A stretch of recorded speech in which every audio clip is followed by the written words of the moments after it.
A powerless move tonight on For Those in the Cheap Seats. Let's get into this Nick Cannon situation.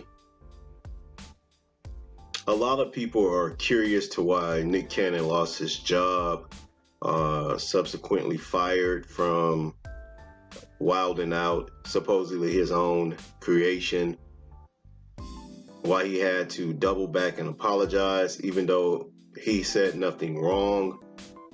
A lot of people are wondering what happened. Well, to put it short, Nick Cannon made a power move with no power. A lot of blacks are under the impression that voting, protesting, or actions like these are power moves when they're actually not. The only power move you can make is an economic power move. And as a population and as a community, blacks are going to have to understand that if you want to exercise power, you first must have the economic force behind you to execute any form of power you are trying to relay to other groups outside of your own. I'm not sure if many black people are starting to get the picture here that voicing your opinions, whether they be truthful or not, without any subsequent power behind it is a fool's errand. Nick Cannon lost his position because he had no power.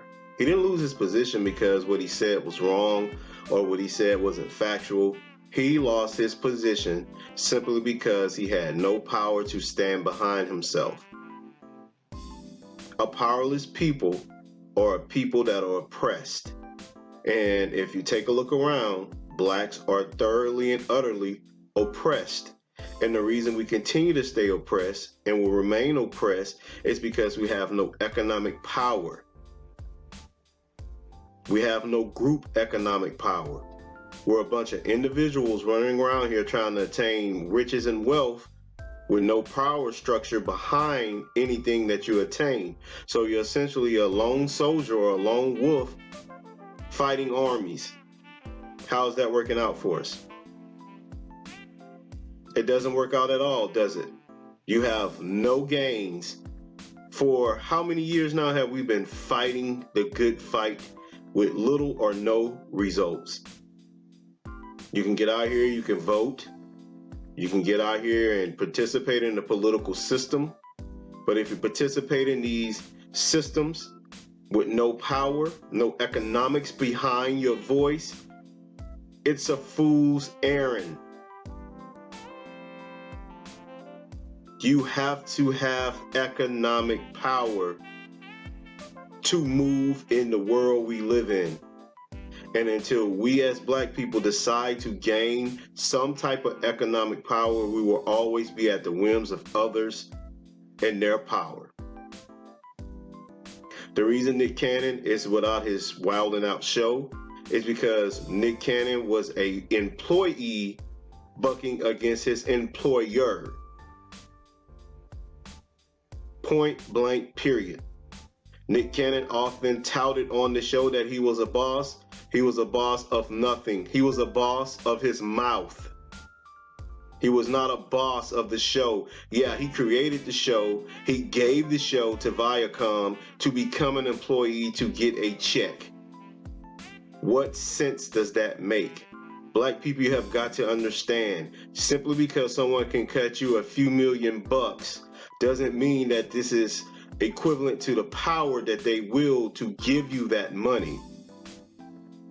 You are a group of people who you may have millions, you may have billions as individuals, means absolutely nothing. And Nick Cannon proves that point. As an individual, Nick has FU money, as a lot of people say. But as a group, no one could help Nick Cannon. Nick Cannon couldn't even help himself because the $60 million that he's worth, whether it's liquid or on hand or not, did not save him and did not save his show. We have got to learn as a people that we must have an economic force behind us before we can make any waves against the shores of white supremacy.